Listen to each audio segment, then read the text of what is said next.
Hello, everyone.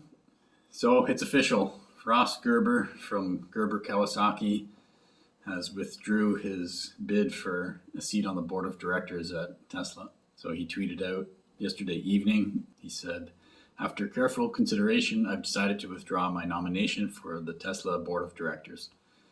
As a friendly activist, I feel that shareholders have been heard. Looking forward to what Tesla has to show us next week." So yeah, I have to say, I'm glad that he finally gave up on this pursuit. I didn't want to see Ross on the board. So Ross is a fund manager at Gerber Kawasaki, and it seems like as the stock went down, he was getting a lot of heat from his investors. He became very vocal about how Elon was spending his time and his concerns about the company, and started to make this push to get on the board of directors. So I would say in general that this works very well for media attention. So I don't know if that was his goal to begin with, but I'm sure he was taking heat from his investors, and he wanted to show that he was actively, trying to address their concerns. But he did say that he wanted to rein in Elon and get him back at Tesla working there 10 hours a week or 10 hours a day. And yeah, I did not want Ross, influencing Elon in any way. I didn't want Elon to be reined in. I mean, just look at Elon's track record. You got SpaceX, reusable rockets. NASA said was impossible. Well, what do we have now? We got reusable rockets, and SpaceX is transporting a lot of goods and people into space. I mean, I look at Tesla itself and how well it's done. You got PayPal. So Elon has a history of doing quite well for businesses. I don't think anything has changed as far as that goes. Like, yes, maybe he has less time that he's spending at Tesla because he bought Twitter. But I think Tesla is in a place now where he can actually spend less time at Tesla. This is not Model 3 ramp where the company had the potential of going bankrupt. Tesla is in a great position right now that I think any company would want to be in financially. So there's some room there that where Elon can focus on other interests that he has, including Twitter.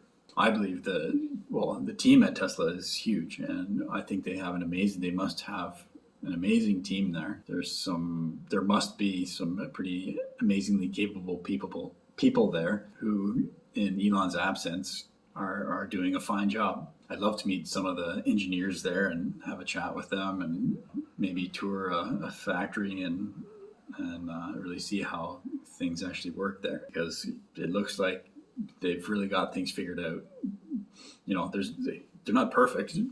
Nobody's perfect, and there's issues along the way, but their system seems to be going quite well. The speed at which they innovate, almost no two cars are the same. They're constantly trying to make them better. Safest cars on the road, most profitable and best-selling worldwide for battery electric vehicles. Things are going well for Tesla. They're expanding. Like, most likely we're going to hear about a factory in Mexico being announced pretty soon. You got Texas and Giga Berlin ramping up. Sounds like they might expand into Canada with some kind of factory. So I mean, what else do you want from Tesla? They're killing it. So I don't think they need to change too much. I don't think we need Ross Gerber to come in there and rein Elon in. So I'm glad that he has withdrew his bid for a seat on the board of directors. So yeah, that's my take on the Ross Gerber situation. One thing I just wanted to point out for interested Tesla fans and electric vehicle enthusiasts in general, somebody I follow, Stephen Mark Ryan at Solving the Money Problem, he posted a video today reacting to this video from Wendover Productions that basically just says Tesla it's called How Tesla Fumbled. It's filled with lies, in my opinion, on how they're messing everything up, and the competition's going to just run them over. So I think Stephen did a great job covering that and giving them a reality check. So I'll put a link to that in the description. It's a long video, but I think it's worth it. Who funded that video, who Wendover is, I'm not exactly sure.